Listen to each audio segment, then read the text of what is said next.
అందరూ ఎలా ఉన్నారు? అందరూ బాగుండాలి. చిన్న కథ. ఒక రాజ్యంలో ఒక రాజు ఉండేవాడు. ఆ రాజుకు యుద్ధాలంటే చాలా ఇష్టం.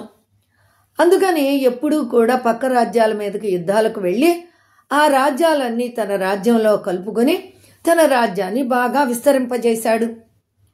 రాజ్య విస్తరణతో పాటు తన మానసిక భయాందోళనలు కూడా పెరగటం మొదలుపెట్టాయి.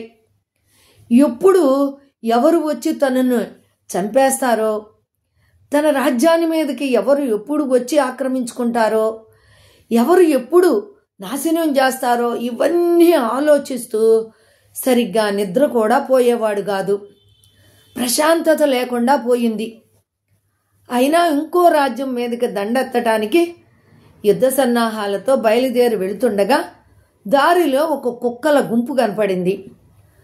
అందులో ఒక కుక్క అక్కడున్నటువంటి ఒక మాంసం ముక్కను నోటకరుచుకొని పోతుంది. మిగతా కుక్కలన్నీ దాని వెనకమాల పడి దాన్ని కరవటం మొదలుపెట్టాయి. ఆ కుక్క తట్టుకోలేక ఆ మాంసం ముక్కను వదిలేసింది.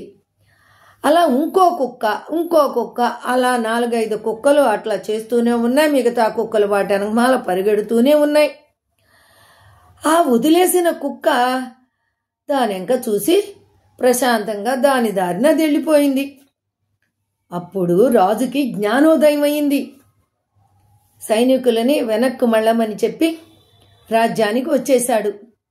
రాజ్యానికి వచ్చిన తర్వాత ఇక యుద్ధాల జోలికి పోకుండా ప్రశాంతంగా అహింసతో రాజ్యాన్నంతా కూడా సక్రమంగా ప్రజలందరినీ కూడా బాగా చూసుకుంటూ వారికి కావలసిన వసతులన్నీ సమకూరుస్తూ సంతోషంగా ఆనందంగా బ్రతకసాగాడు. ఇప్పుడు అతని మనసంతా ప్రశాంతంగా ఉంది. అలా ముసలివాడయ్యేదాకా కూడా ఆ రాజ్యాన్ని పరిపాలించి తర్వాత తన కొడుకుకు కూడా అన్ని నీతులు చెప్పి తను తపస్సు చేసుకోవడానికి అడవికి వెళ్ళిపోయాడు. ఈ కథ వలన మనకేం తెలుస్తుంది? ఎప్పుడూ కూడా హింసతో కానీ అత్యాశతో కానీ జీవించకూడదు. అది మన మానసిక పరిస్థితిని మార్చివేస్తుంది. మన మనసుకు సుఖశాంతులు లేకుండా చేస్తుంది. మానసిక ఒత్తిడిని పెంచుతుంది అని గ్రహించారు కదా. ఇది మీకు నచ్చినట్టయితే ఒక లైక్ చేయండి, అలాగే ఒక కమెంట్ ఇవ్వండి. మీకు కుదిరితే షేర్ చేయండి.